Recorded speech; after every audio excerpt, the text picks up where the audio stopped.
guys, and welcome back to my channel. I am here because you guys asked and I'm going to deliver. I'm going to show you guys how to do this crazy hair, starting with my first product here. I use the Aussie. There's a 3-minute miracle. I just use a little bit, as you can see, just enough to put in your hair, just to kind of, bring out a little bit of conditioning. I know you're supposed to wash it off, but I mean, don't tell nobody, but I leave it in, and this is part of my routine. So I just put it all over my hair, and then this is where I use my brushes, but don't worry, I don't use all three. But as you see, my bristles, that's important. It's important, and you will see once I start combing my hair, but all my brushes have these bristles, which is very important. Okay, so now I just kind of comb through my hair, get all the tangles out, which takes a very, very long process. Because if you have curly hair, you know the struggle, okay? Our hair gets tangled very quick. So once you have that all detangled, I use my secret sauce. It is the Shea Moisture. This is the curl primer. Again, a little does a long way. If you have a lot of hair, you might want to, put it based on what your hair style is. But mine is, I have a lot of hair, but it's not that much of a long hair, I guess, so I don't need that much. And I guess I put it all over my hair. And then I started using these Cantu products. This one I've been using for a while, but this one I just started using. And this is a leave-in conditioner. Again, I just started using it, so I can't really tell you if it's great or not, but it is a leave-in conditioner. I just use a little bit. All the stuff that I use a little bit. It depends on how thick your hair is.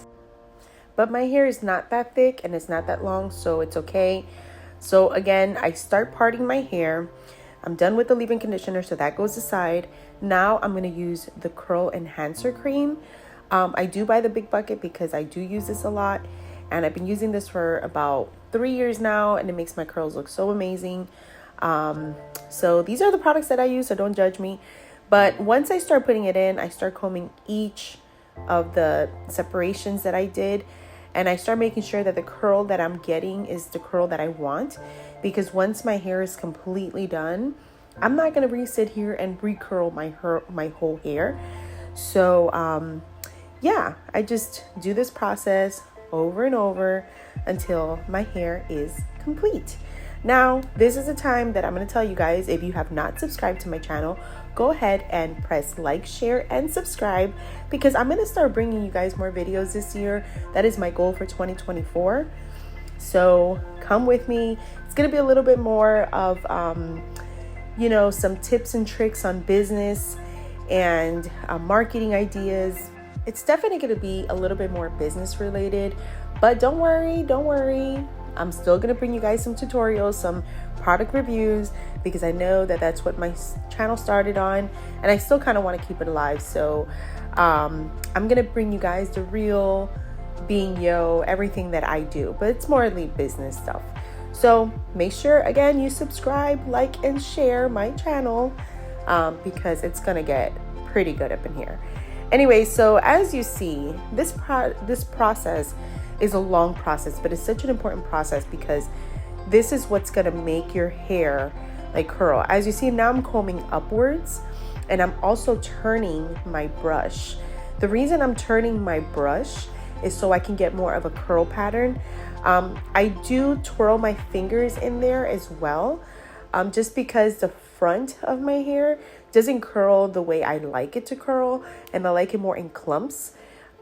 You'll see at the end what I'm talking about, but this is where I will twirl like certain spots just to make sure that it's like clumpy curls versus like very loose curls. So again, I'm combing upwards, and you'll see the whole pattern. But guys, day one of hair day is like really hard. We struggle. It's just a long process. So when we say we have to do our hair because it's day one and we might be late, don't judge us. Just think about my video and you'll get it. It does take us a long time, and don't sit here and touch our hair on day one. It's not ready for that, okay? Let us enjoy the day one hair. Okay, as you see here, now I'm getting closer to the end finally. I do have bangs, so I do comb it a little different than if you have a side part or a middle part, but it's basically the same process. You know, as you see, my hair gets knotted super fast. So again, just make sure that the curl pattern is what you want. I scrunch it when it's wet. As it's drying, I don't. So this is where I start diffusing. This is a lot of controversial right here. I start in a warm setting because I do not want to sit here for 10 hours drying my hair. So the warm will get it more dry faster, if that makes sense. But I do not put it close to my hair. Then this is basically like a damp hair. I take an oil at this point when it's damp, a little bit of oil, because you don't want your hair to be like a grease ball, but a little bit of oil depending on how much hair you have and how long your hair is. But you know, your hair, you should be like knowing how to like put oils in your hair. But that's when I scrunch a little bit, not too much, because I don't want it to get frizzy. And here I have it on a cold setting. As you see, I am tired, but this is the look, and this is my final look, y'all. Once it's dry, this is day one, so I try not to poof it out too much on day one. But how you like the fit? All right, y'all. Bye.